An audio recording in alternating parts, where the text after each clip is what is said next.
Welcome to Disrupted Science, the occasional conversation between the authors of the upcoming book, How the Internet Disrupted Science, now available for pre-order. I'm Kent Anderson here with my co-author Joy Moore, and today is Wednesday, December 17th, 2025. Hey, Joy. Hey, Kent. Nice shirt. You too. Yeah, we're wearing our total selection of merch. It's the Yeah, and holidays, people. If you want some, email us. exactly. The Disrupted Science and FRFK merch is available. I swear I want to wear the FRFK shirt everywhere, every day, all the time. Mhm. That guy's doing so much damage. But we've got some nice things to talk about. One is we're going to be conducting a radio interview. Not entirely sure when it's going to air, but it's going to be next week. And we just got the interview guide and it's very good. So we're excited for that. So it looks like it'll be a good one. Yeah, that's awesome. And what else do we have going on?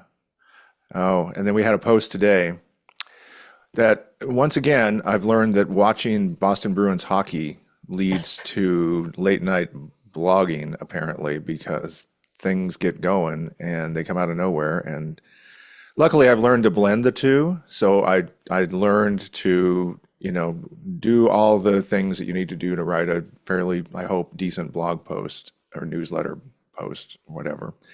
And at the same time enjoy a hockey game. So, and the Bruins really brought it last night. So there were some beautiful goals. So I was typing away and then I would just find myself, whooping and raising my arms like a madman and then going back to typing. So it was quite a scene when you read that post about open evidence.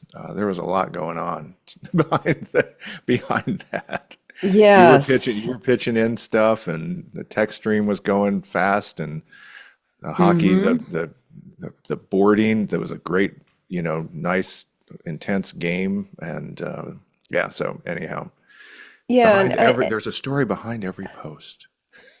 well, yes, and we had looked at open evidence a few months back and didn't pay too much attention, but the other behind the scenes is we got a anonymous tip from a Yes. friend of the pod who said, "Did you want to look at this again?" And we are both like, "Dang it."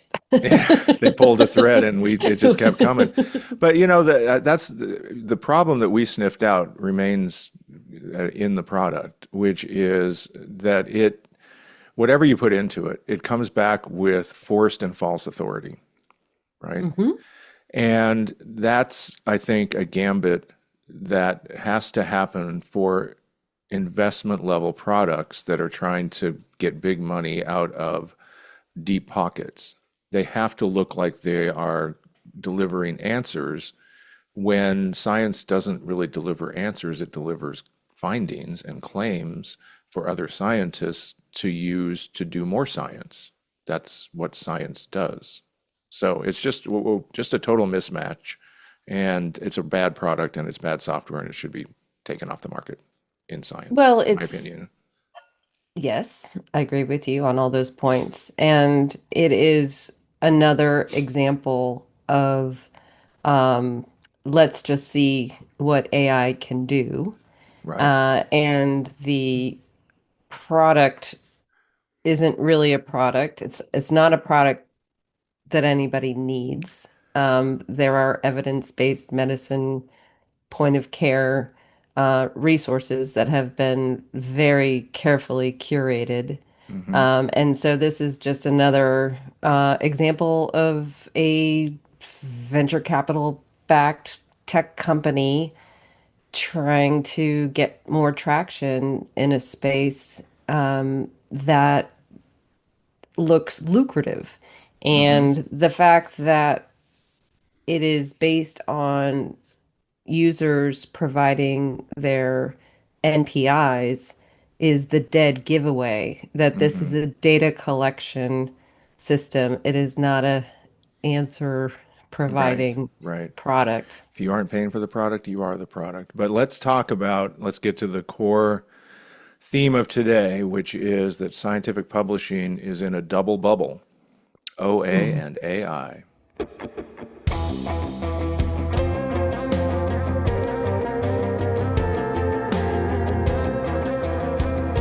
All right, so today we're talking about what we have come to conclude is that there's a double bubble going on in scientific publishing. We are at the end stage of what we consider to be have been the OA bubble, and we're at probably an inflection point or midpoint on what might be a shorter duration AI bubble, we hope, but it's a bigger bubble.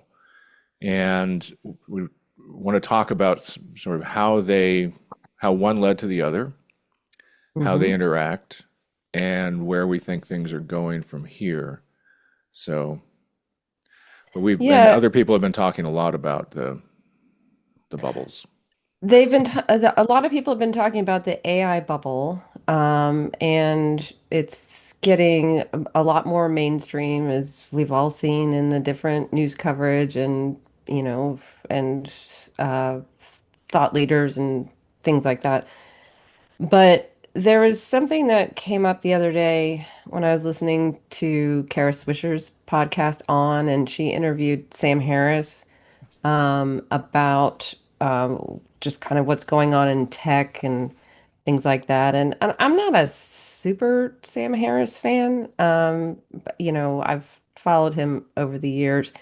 But he did say something, he said a lot of things during this interview that really resonated. But the one that kind of inspired me to um, share it with you, Ken, is he said in response to tech, we've built this digital infrastructure and invited our enemies to weaponize it against us. And we've monetized their efforts to drive us crazy. Hmm. And that comports almost perfectly with what we've been talking about in terms of the scientific publishing platform infrastructure, the open access uh, business models and ideology that have been pushing more content through. Hmm. And now we're starting to see the fact that it's coming against science, it's coming against the public, and we've made money off of it the whole way.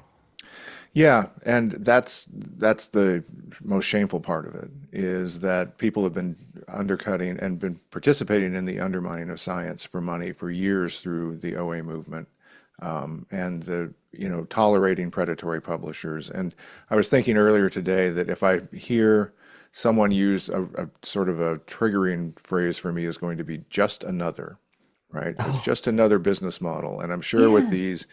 with these deals with open evidence and whatever NEJM did with its AI companion, I'm sure it's just another technology contract or it's just another licensing deal. But Hmm. these are much different. And as you pointed out, OA publishers, and there's an illustration in the post blog on the newsletter post on the Geyser that goes along with this. They have been providing the inventory for AI companies to monetize scientific papers to the detriment of scientists and the public. And it actually started out very much thinking that the idea would be if we make all this stuff free, computers can create a utopia for us. And that's the same storyline that we are on. And it's just wrong. But the other thing that we were talking about is how OA and AI share an inevitability narrative, right? Yeah. So OA let's was let's always inevitable, right? right. So let's start. Let's unpack that. Hmm. Um, how are OA and AI economies aligned? Right. So they're utopian, right? So they all have this idea that if we just change our approach to information and let computer people run things, that we will achieve something that we couldn't achieve by regular dumb humans handling it, right? Hmm. Because computer people are smarter. And I think that's, one of the things I remember, an anecdote I remember is that Peter Suber and Dana Boyd were uh, were very much in favor of Mendeley being acquired by a tech company, and they loved Mendeley. But when it was acquired by Elsevier, they pulled back all of their endorsements of it because it had been acquired by a publisher. And Right. so this worship of tech goes back a long way. So it was this kind of, elevation of technology as a path to utopia. You have, open access movement seeing that, and then AI with the singularity and all of that, and then the inevitability narrative that this has to happen, it's going to happen, don't stand in the way. Right. If you stand in the way, then you're against something that could potentially be better. Right. It's Yeah, and they both have scale narratives. hmm They both have to be, the more the better. hmm And the path to the solution, or the utopia is always through more information, more compute, more chips. It's they're both based on the idea that David is beating Goliath, but now in both cases, Goliath is bigger than ever. And that goes back to the narratives both for OA and AI is that they're democratizing. Right. And that this David versus Goliath is like the little guy, the long tail is going to win out in the end. And it's complete bullshit. I Right. mean, we've seen that time and Yeah. time again. Yeah. Um, but people are afraid to call it. Yeah, I mean, what these systems they aren't democratizing, because they don't want democratic controls. They don't like copyright. They want to usurp it, even though copyright's baked into most democracies and is actually something that gives individuals natural rights that they don't have otherwise, over their creative outputs. They can transfer them and they can share them and do whatever they want, but it's their right. So copyright is democratizing. If you wanted to be democratizing, you'd support copyright. But Creative Commons and other things have confused all of that and have been driven by this kind of techno-utopian ideal. And then both systems are centralizing, right? They're not Right. And that's democratizing. exactly, and that's where the economics have proven themselves out. Hmm. It's anti-democracy, it's centralizing, and it's more uh, top-down control, Yep. and with less opportunities for individuals to succeed. Right. Yep. And they both have participated in sort of shell games, right? Circular financing, funders starting journals and paying and funding research to go into their funded journals, and have issuing mandates. And now you have the US government issuing mandates about not regulating AI, and it's very top down. It's not grassroots, and all the grassroots evidence from authors looking at the OA movement, editors experiencing life with the OA movement, and now people with AI tools imposed on them, is that the grassroots don't like any of it. They Hmm they're all like, turn off the Copilot, turn off the Gemini, turn off the autocomplete of my sentences. And with OA, the authors are like, I want to retain all my rights. I'll put the most restrictive CC license on if you're going to make me do a CC license, or I will retain my copyright and go with a regular publisher. And then it's just everything's kind of petered out because people have caught on to the fact that this is kind of an exploitation game on both hmm sides. And it's exhausting. Yeah, it is exhausting. Well, and they both also enable bad players, right? So you have the video that I did of a system where you can write a fake scientific paper in 20 minutes, right? You Yeah. can produce that, and it's shocking that you can do that. But this has a long history through SciGen and all those other things and all the sting operations and all that. So we've seen this for years and years and years. And then this financial model of OA incentivizes bad players because it's cash on the barrel head, pay for play transactional publishing. hmm And predatory publishers did not exist before that existed. Right. And so it's a direct line. And then on the AI front, you have all of these, like you said, with open evidence. You have this, we're going to raise a lot of money so we can capture a lot of information about physicians hmm and hopefully sell that back to the market, in some way, shape, or form, or build out something else, But there's a exploitation game here. And then you have AI being used by people like RFK Jr. and others to flood the market with bad papers. You have paper mills, you have all this stuff. So that's where they kind of meet up. So, hmm And the idea that AI is better at guiding policy, I think, is another overarching theme. yeah, what's the new word? Algocracy? Yes, So the yes. algorithm democracies. So I think one of the countries, I forget which one it was one of the stands, I think, is just trying to put in place and uh, and they call it an avatar, but it's really an AI, an LLM that they want to have manage their bidding process because there's been hmm too much corruption. And there's the whole thing with Gil Duran and all of that about how these tech lords are trying to create nation states that are outside of democratic control. But that's a whole rabbit hole I don't want to go down right now. Yeah. But both open access and AI in the consumer market as we understand it now, and also in the business market where it's been embedded into workflows, have had limited proven value to Hmm. who they were purported to be serving. Right. Um, and at the same time, they've had very proven poor outcomes for the rest of us, the Yep. public. Yep.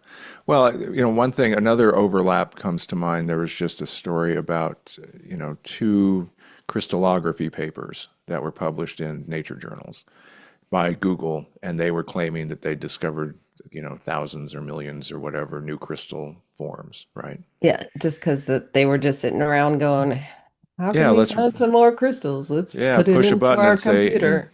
paper, Yeah. make patterns. And that's those papers look like they're going to be retracted. They were both published open access. In They nature. I think I forget which exact journals they were in, but some part of the Nature portfolio, which is another issue we will have to tackle someday. But the the issue is that the databases that are being used to be public now have to be blocked or papers coming out of them summarily rejected because there's so much exploitation going on. And part of the story was that led to these papers being called into question is one of the Cambridge crystallography databases said, most of these are redundant with known crystals and hmm that we know they're duds. they, they're pretty, but you can find them Yeah. in, dime stores out west and, buy them, but that's about it.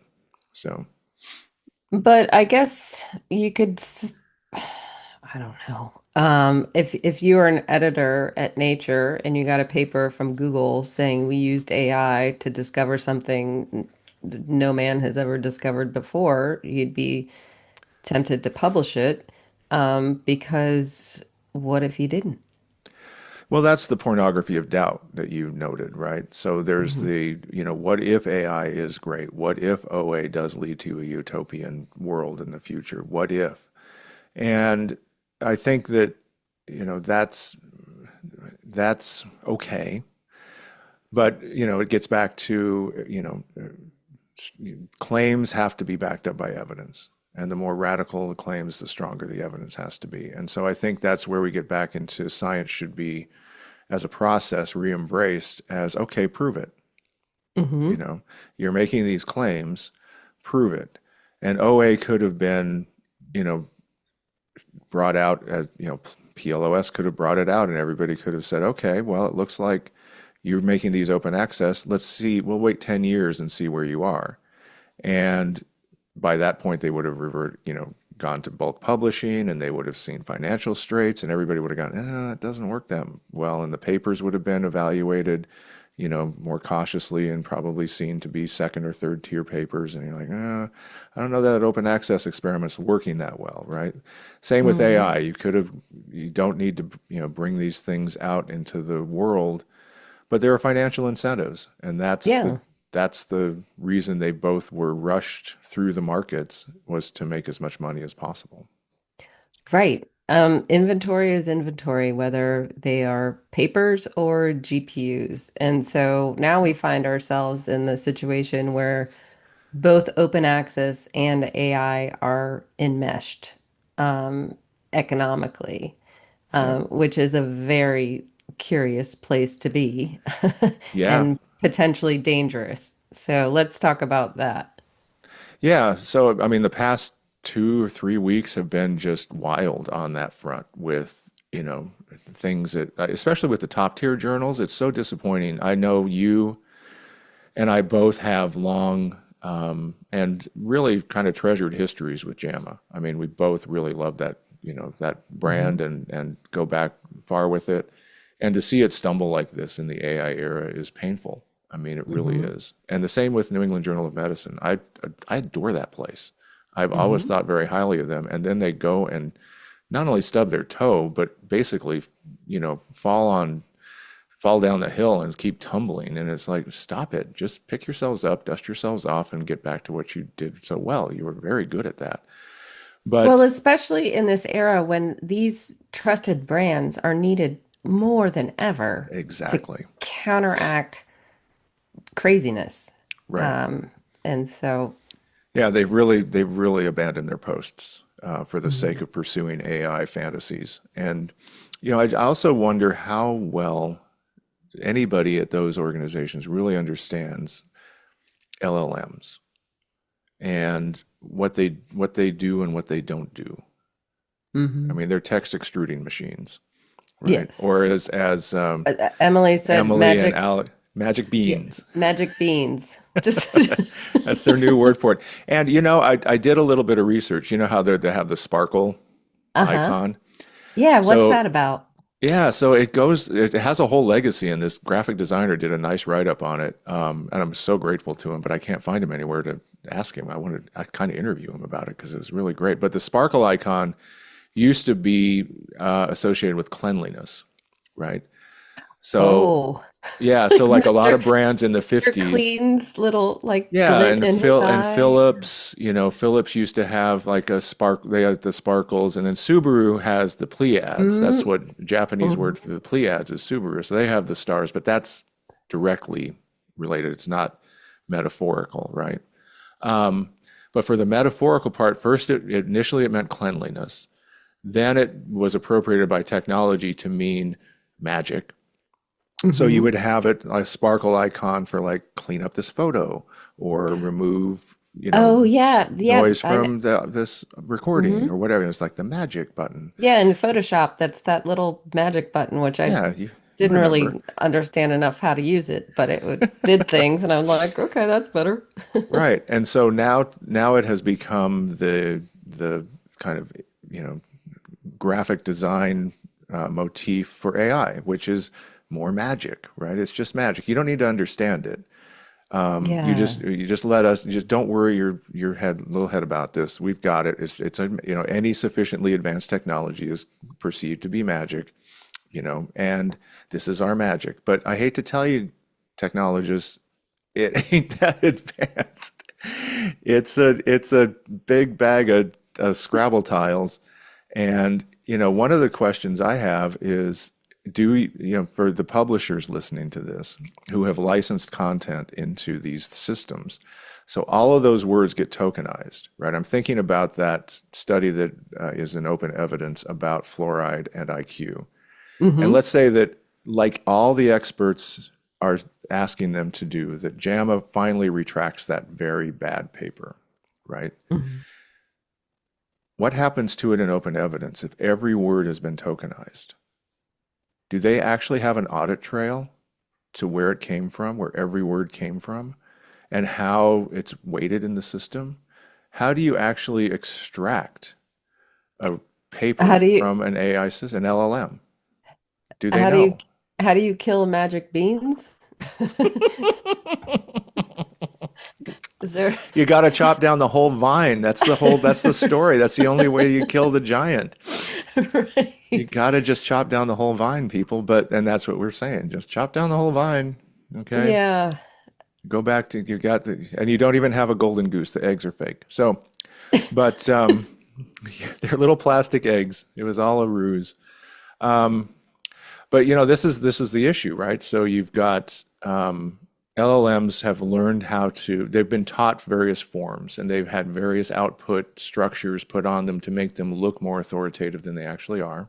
Hmm. They've learned how to make citations, and they make fake ones all the time. Nature just had another book retracted about AI ethics, which was full of fake citations. I have to tell you, I swear you yesterday, cannot make this stuff up.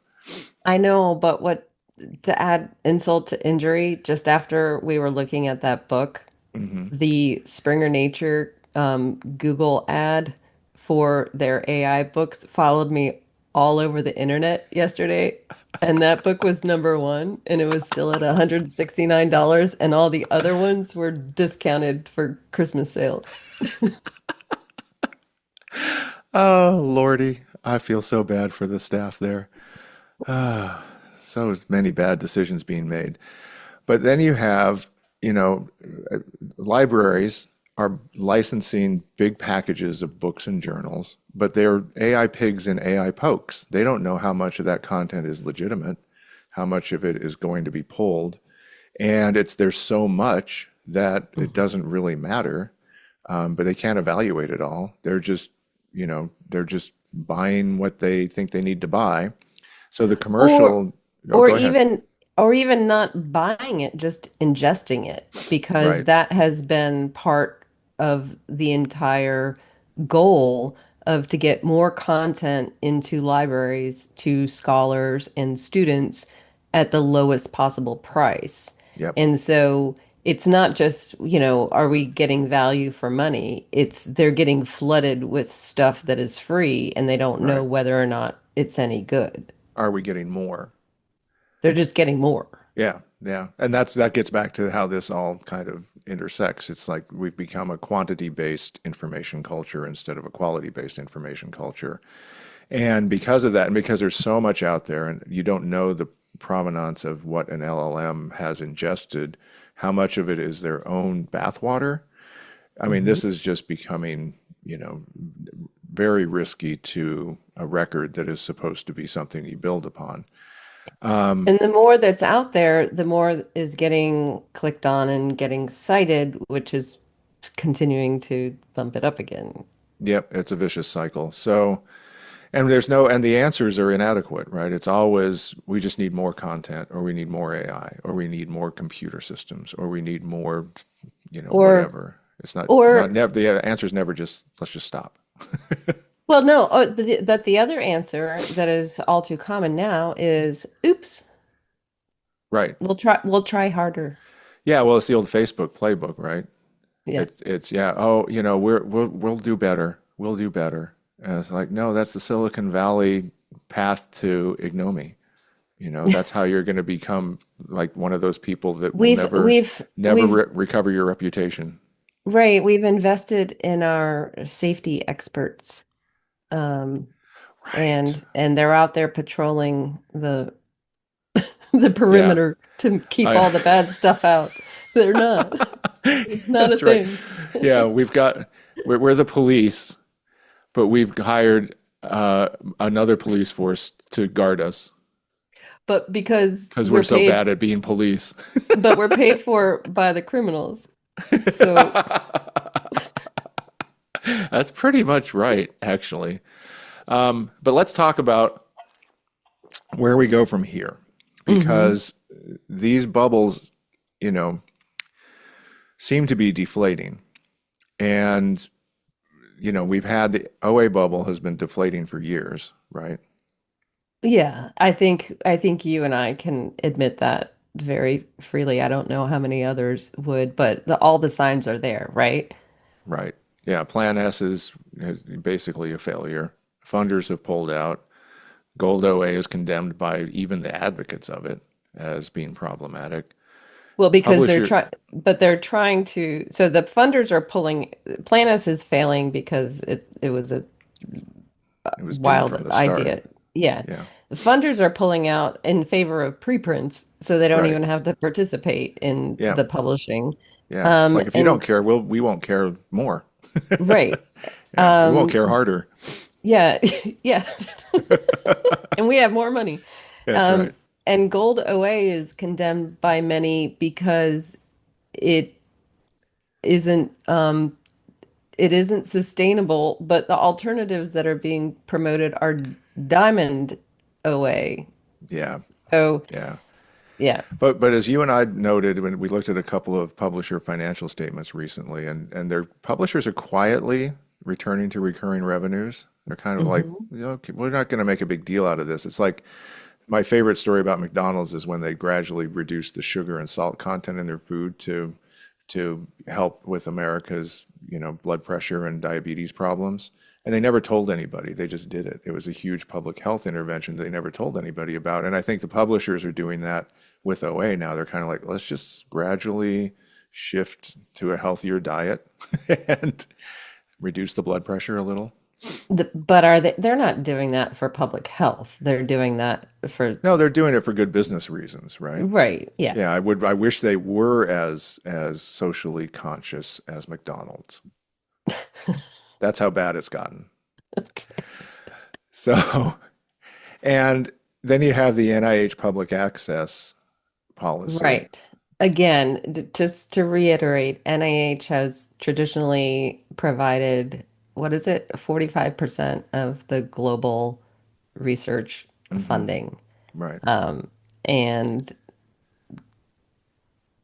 and they've clawed back on the funding and they've pushed forward on the make everything free.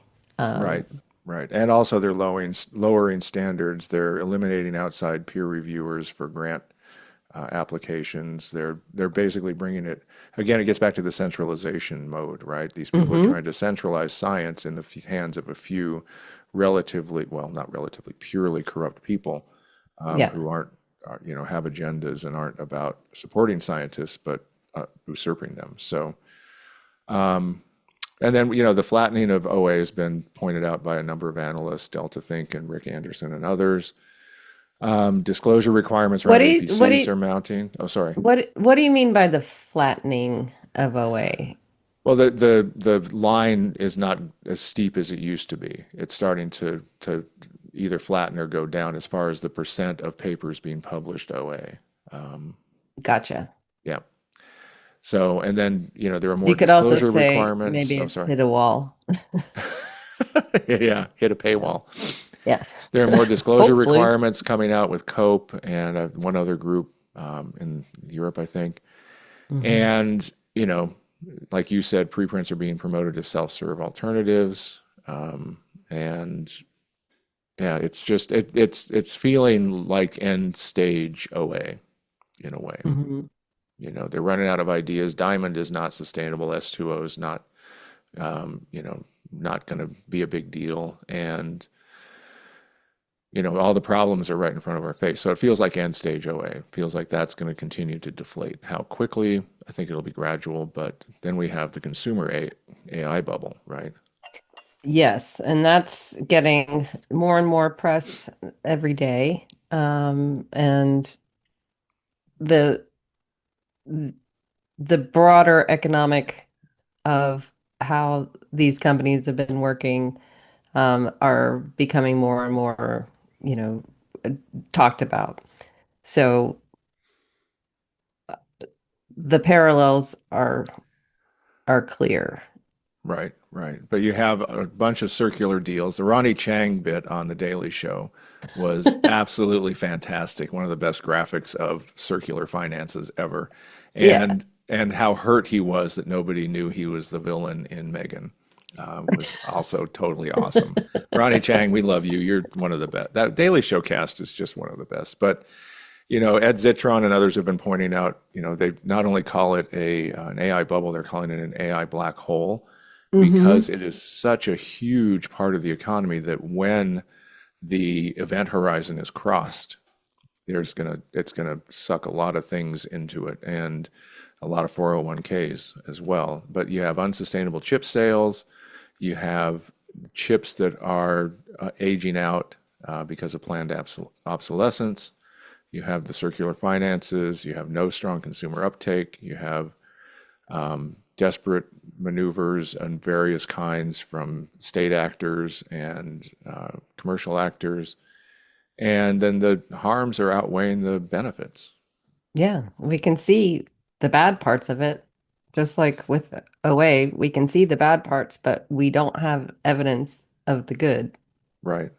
Yeah, what was the story I was just reading in Louisiana? They agreed to build a huge data center for Meta, right? Mm. And it's worth billions of dollars. And if they'd had to pay taxes on the equipment and chips they were bringing in, it'd be $3.3 billion in tax revenue, enough to support all the police for 10 years in the state, or to hire, pay all the teachers for, build all these high schools, do all this stuff, right? But Louisiana said, nah, you don't have to pay any taxes, just bring it in. It's going to create like 300 jobs. Oh no. I mean, it's really again I can't believe how people just worship these tech barons like they're the next, like they deserve to be worshipped. These are commercial actors, people. It's big tech. They make them pay taxes. So anyhow, it's just this very sad story. But yeah, so there, all these stories people are really watching the finances of the AI players. They're really, Ed Zitron is openly calling for people to send him pictures of chips sitting in factories and warehouses unused, gathering dust. And I think someone will finally cough up a big picture for him. Mm-hmm. And it's going to be, and Well, that's at when this, yeah. But already yeah. stocks are falling, right? So Hmm. yeah. Well, and at the same time, we've got the virtual pictures of scientific papers that are piling up, gathering dust, even though they keep getting paid for over and over and over again, with no utility. Yep. Yep. So combine these two things, and you've got, perhaps the worst example is iChive, AIchive, Yeah, iChive. you alerted me to this the other day, and I looked at it for just a second. What are these kids doing? So it's AI PhD archive? students, AIchive, iChive. I don't know how to pronounce it. I don't think they really thought much through it all. But they had what's her name? Something, Rachel So. So they Oh, had all these papers published by an AI scientist with an actual biography named Rachel So, and then she had a human editor, or some sort of like a chaperone, almost like a human chaperone, mm, and it made it very. And they thought that made it clear that she was a bot, right? That she was right. an AI agent, and no, it did not, especially when you write a biography of her. And so that based on that biography, I asked ChatGPT to draw a picture of her, and it did. And and then I made it, make her look like a ghost, and it did, because these things are burlesques and toys. But they're having papers generated by AI and evaluated by AI to post on a preprint server so that other AIs can scrape them. And this is the drinking your own bathwater thing at scale, right? And Yeah, and it's ridiculous. well, it just screams of this is a uh MIT student project that is a thought experiment that should have gotten an F if there was a professor. Well, it's also, I think it's research fraud. They're Oh presenting yeah. an agent as Well, a that's why it person, and should they're get an assigning F. papers to it. But the other interesting thing is, you look at Rachel So's papers, Mhm. and they are all about how people should be more accepting of AI written papers. Well, yeah, duh. Otherwise, she's She's not looking out here. for herself, people. This Rachel, she's all about it's always about Rachel, Rachel, Rachel. Oh my God, what an egotistical fake scientist. And then he had the NEJM implementation we talked about earlier, where I could make it lie, I could make it move decimal points, I could make it add percentages in summaries, I could make it write letters to Santa Claus and Harry Potter. Springer And the Nature and the keeps point fumbling. Oh, go ahead. and the, but on the NEJM one, the point of that is to, provide an added service to readers to um, use AI to Yeah, I not mean, have this to is where we read? Like the what? Why is it there? yeah, I know. This is, it's like all of these, blockchain and crypto and all these things. It's like either it's almost like Silicon Valley is building things for bad actors, and legitimate uses are not sized up. And I think that if you look at the legitimate uses of this, they aren't there. It's very Hmm. low value software in that way. And it shouldn't, and it's not a good product because there are summaries of articles, they're called abstracts Right. that are there already Yeah. and they've been edited to be accurate Mm-hmm. and fair. And so, why do you need this thing? Maybe Because you're, because you needed to close a budget gap and you wanted some money from Anthropic. I yeah. don't know. I don't think there's an epistemic reason to have one of those. And I think my, what I was trying to show is that there's no epistemic reason to have Yeah. this there. There's no Yeah. reason that doesn't advance It's knowledge. It easier just to screws things get up. get bad than good out of Yeah. Yep. these things. Yep. So there's a whole bunch of stuff going on. You Hmm. have, deals and real academics and scientists are trying to fight the hype, but it's just not Hmm. working. So, And then there's also the whole vertical vendor marketplace mm, that is feeding off of all of this. right, We have a new AI solution to the AI problem that was caused. right, And the number of submissions as being an indicator of inventory for the whole market keeps right. going up, which gives more fuel to more companies to create more things to try to not make them. I don't know. Yeah. So where do we go from here? I think, we were talking about what if there's a double bubble pop, right? Hmm. What if the OA bubble and the AI bubble pop more or less simultaneously? People finally just say, okay, what if RFK goes too far in launching OA journals out of the NIH that are full of crap and shows that, he becomes a predatory publisher? Hmm. I don't think that's out of the realm of possibility. And people say, okay, this business model is not just another business model, it's corrupt. And anyone who approaches the public with free scientific claims is, not to be Is trusted. And we're going to go suspect. back, right? We're going to Well, go back right. to Just not doing this. I mean, and they've laid a lot of groundwork for these notions to start to get traction. Like we were talking to Beth Jacobs about last week. It's like we can't trust them on anything. So Mm-mm, why would we trust them on the best way to publish or the best way to curate scientific information? right. Um, Well, and they have the Genesis project, and they're going to use synthetic data. I was just reading something today where there's a survey tool that's going to start creating synthetic panels. So you don't actually have to go ask real people what they want. You can just ask a synthetic panel what your questions, and you'll get answers, and you can be done with your research project. I mean, it's just oh, that's ridiculous so what's going cute. on. Do we get to, can we You audition can, to be avatars for these panels? Like, how well, many versions of Kent and Joy would you like on your synthetic panel? what it made me reminded me of what brought to mind. It's funny what associative thinking does and how your mind works. It reminded me of watching my daughter talk to her dolls when she was a Hmm. little girl. It's like, They oh, all, yeah, what do you think, Barbie? What do you think, Ken? It's like, okay, that's your synthetic panel. Your child is so childish. but she always got the answer that she wanted in the end. Oh yeah, it always worked out. Except when Barbie got a haircut. Oh, that was ugly. But anyhow, we won't go there. But yeah, so you've got this, what would cause these things to pop at the same time? Don't know. AI bubble might pop first. Um, Hmm. I think that's my hunch. mhm. And It's more fragile because and because the exposed. yeah, the OA bubble is has been longer in the making, and has a lot more tentacles in different um, economics with different players.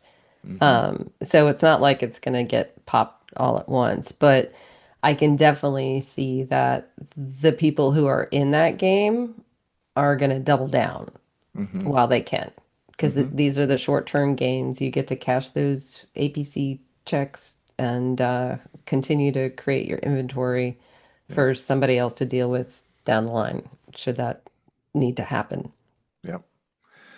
Yep. And I think that, I hope some of the big brands learn their lesson and pivot away from some of this nonsense. But again, the financial aspects of it, both the AI and the OA make it so it's going to probably be a 2 to 3 year project at the least to really pivot away gracefully. Hmm. What would be interesting if there's consumer reaction, which can be more of like a cliff, right?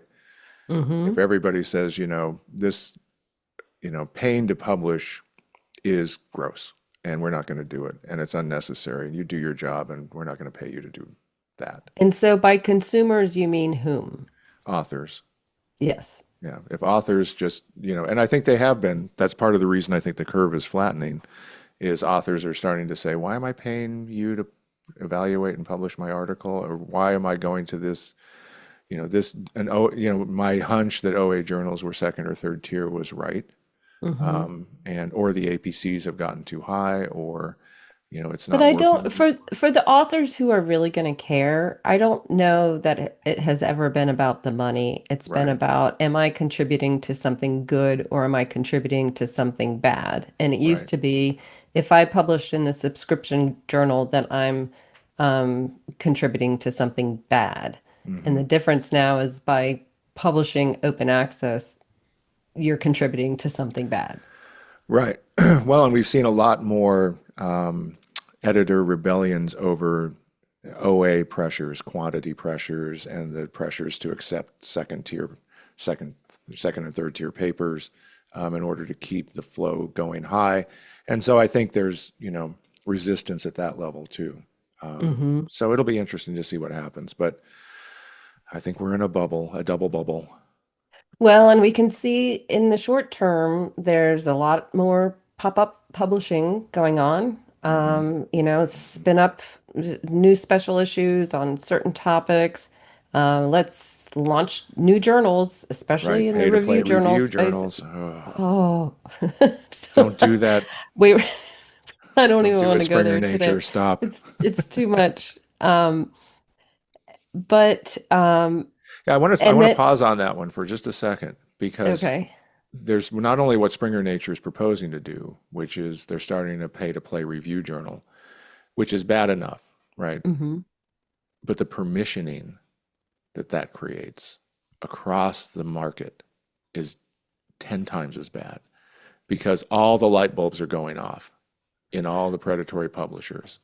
No, I'm gonna correct you on that. They've been doing it forever. Oh, true. They have flooded the zone with review papers, and Springer Nature is now just gonna jump on the So they're bandwagon. like they This did with is MDPI. Yeah, it's the same Yeah. thing. Oh, you Nobody people. needs more review papers. But now No. they're like, well, they're getting paid for it. Why don't we? We'll just charge Yeah, a you're little bit right. more.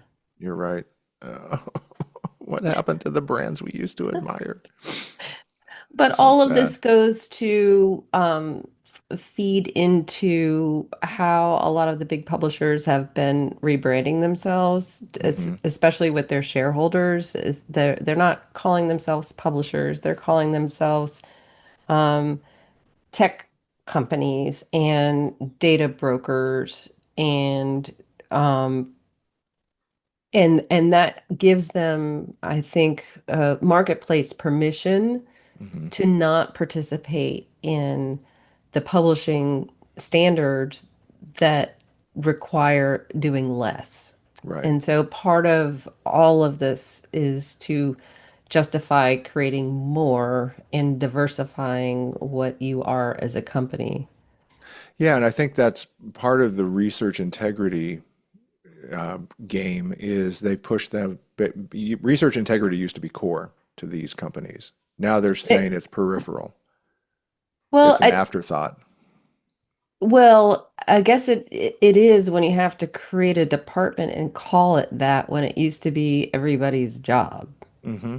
Yeah. So I right? think I think that's part and parcel with that rebranding and reconceptualization of the company. Well, and we've seen this before, right? We've seen this with Google and Hmm. Facebook when they Hmm. create a oversight board or a safety, zone, they separate it and then you can Then you can cut it manage it. off. Yeah, you can manage it Or then however you you can want, just or say, no, ignore we it, don't do or this anymore. yeah, yeah, exactly. It's a step function, you know. It's a Mhm. step in a certain direction and not a good one. But yeah, I think you're absolutely right. So we'll have to watch this and see what goes on. I think, we would recommend that the smart publishers see this coming and pivot into things like um, metered paywalls and other ways of selling subscription access. Mhm. Make a bigger deal out of your carefully vetted stuff, market as such, and do it on social media and other places. Find ways to do that. Focus on your communities, on your members, who are your core authors, who are your core readers who are depending on you, Right. and Yep. focus And on fight them. fight the slop. Hmm. Don't be a part of it. All right. So shall we move on to discoveries of the week? I know we've got some good ones. Yeah, let's do that.